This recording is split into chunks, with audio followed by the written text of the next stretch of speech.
Preston. My name is Will Morrissey.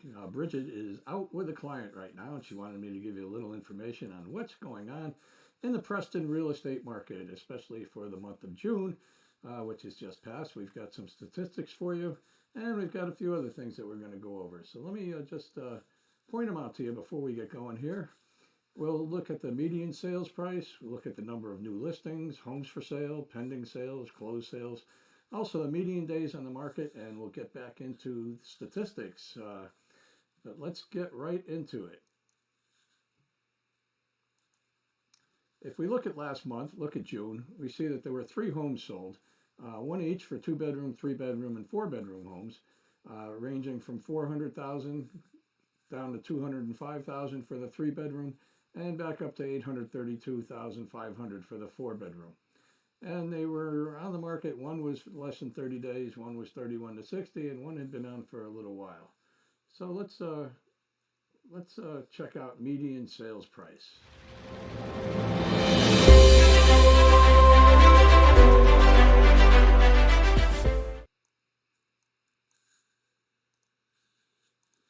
The median sales price for the month of June, you can see, was kind of flat. There's way over there on the right.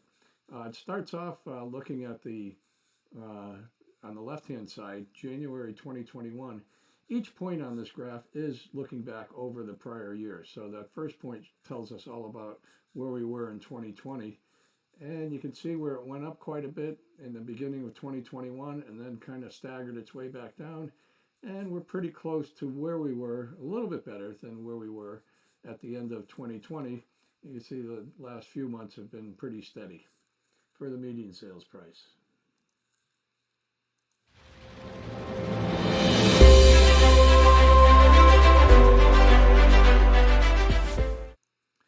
New listings is a little bit different. It was up and down through the beginning of 2021, and then had a very big rise as we went into the end of the summer and into the fall of 2021. And you can see where it peaked out at the beginning of this year and kind of fell a little bit, but is starting to go back up again. And that's a good sign that new listings are picking back up, because it's been such a tight market for so long.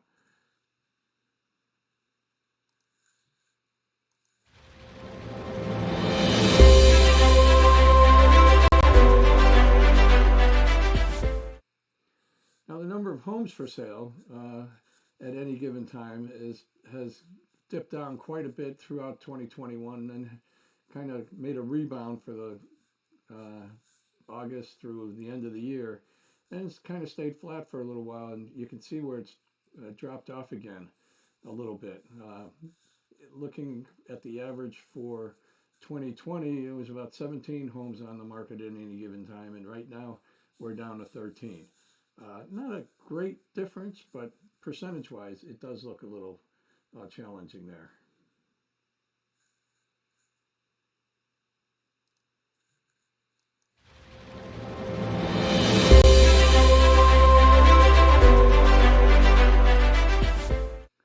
Pending sales is kind of the same story, up and down and up and down. But pending sales, you're going to see that there's more of those than what we were just looking at, because a pending sale doesn't mean it does get sold. It could be that the report came back and there might have been something wrong with the house, or maybe there was something that happened with getting mortgage approval, or maybe the seller decided to do something. So there are more pending sales than there are closed sales and listings. But you can see where it's been going up and down, and we're still off a little bit from where we were at the end of 2020, where we were up around 77, and now we're down around 72. Again, not a great number, but you get into percentages, and it does look a little bit more intimidating there. And as we mentioned,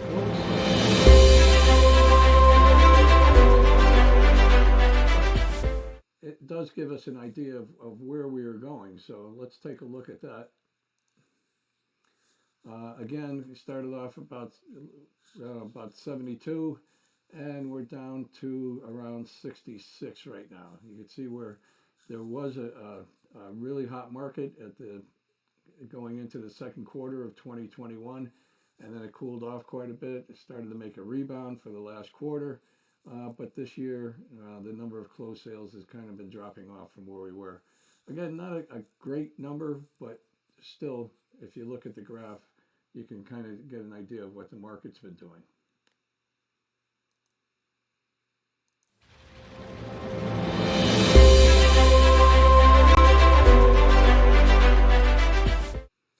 Now, the median days on the market has kind of been doing the same thing. At one point in the sales history, if you were selling a home in 30 to 45 days, you were doing pretty well. You can see where after 2020, the market we were in, the median days was about 19, I guess, and now we had a big dip, and then through the end of 2021. But you can see there as the year is going on, the number of days on the market is rising. So that's kind of telling us that the market is changing a little bit. Now let's look at something a little different here. We're going to compare the month of June for 2021 to this year's month of June. And then we're going to compare year to date. So you can see that we're pretty close on the numbers. New listings, we're down just one. Pending sales, we were down one. Closed sales, we were down 50%. There were 6 in June of last year and only 3 this year. But then the days on market is starting to go back up again. So again, that's another indication that the market is starting to change. Now, if you look at the median sales price and the average sales price, let me explain the difference there. Median is when you take the low sales price and the high sales price, and then the next lowest price and the next highest price. And you keep going until you get to the median or the middle. Whereas the average, if you had 5 homes sold, you added up the 5 homes and divided by 5, you would get that number. But you can see both of them for June have kind of dropped off a little bit this year compared to last year. So I think, the asking price on homes is starting to level off, if not dip a little bit. Now, if we look at the year to date, new listings were down, pending sales were down only 1, closed sales were down only 3, and the days on market is starting to go back up again. The good news is that the median sales price and the average sales price for a half year, this year compared to last year, have both gone up. Well, actually, the median sales price has come down a little bit, but the average sales price has gone up. And if you look at the percent of list price received, we're still hovering around 100%, but it's starting to go down a little bit. So again, that's kind of telling us what the market's doing. So I hope this helps you out a little bit. It just give you a heads up on where the market has been and where it's going. If you want more information on the Preston real estate market, please give Bridget a call or text her at 860-857-5165, or you can email her at bridgetamorrissey@gmail.com. And as you've probably seen the scrolling, she is on social media. You can follow her on many different platforms. But to get the news, give her a call. Again, that number is 860-857-5165. I hope this report helped you out a little bit, gave you an idea of what the real estate market in Preston is doing, and I hope you have a great day.